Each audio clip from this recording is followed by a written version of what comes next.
जो लोग सफलता पाना चाहते हैं उन्हें अंतिम पल तक हिम्मत नहीं हारना चाहिए।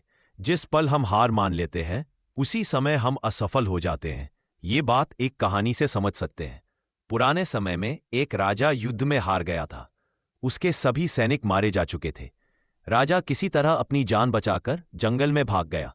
सैनिक उसका पीछा कर रहे थे। वह बचने के लिए एक गुफा में छिप गया। सैनिक राजा को जंगल में खोजते खोजते उस गुफा तक पहुंच गए। गुफा के अंदर राजा को ढूंढा, लेकिन सैनिक उसे ढूंढ नहीं सके। बाहर आकर सैनिकों ने बड़े बड़े पत्थरों से गुफा बंद कर दी। गुफा बहुत गहरी थी।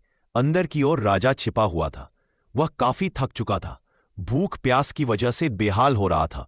उसके शरीर में ताकत भी नहीं बची थी।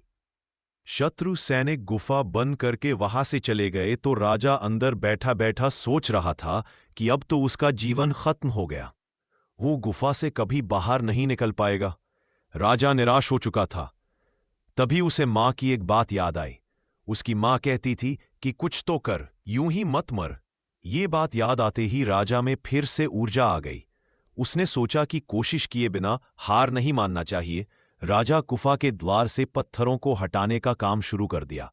कड़ी मेहनत के बाद राजा ने बड़े बड़े पत्थर खिसका दिए। किसी तरह राजा ने बाहर निकलने की थोड़ी सी जगह बना ली थी। राजा गुफा से बाहर निकला और अपने मित्र राजा के पास पहुंच गया। मित्र राजाओं की मदद से उसने शत्रुओं को पराजित कर दिया और अपना राज्य वापस प्राप्त कर लिया। सीख इस कहानी की सीख यही है कि हमें सफलता मिलने तक हार नहीं मानना चाहिए। जिस पल हम हार मान लेते हैं उसी समय असफल हो जाते हैं।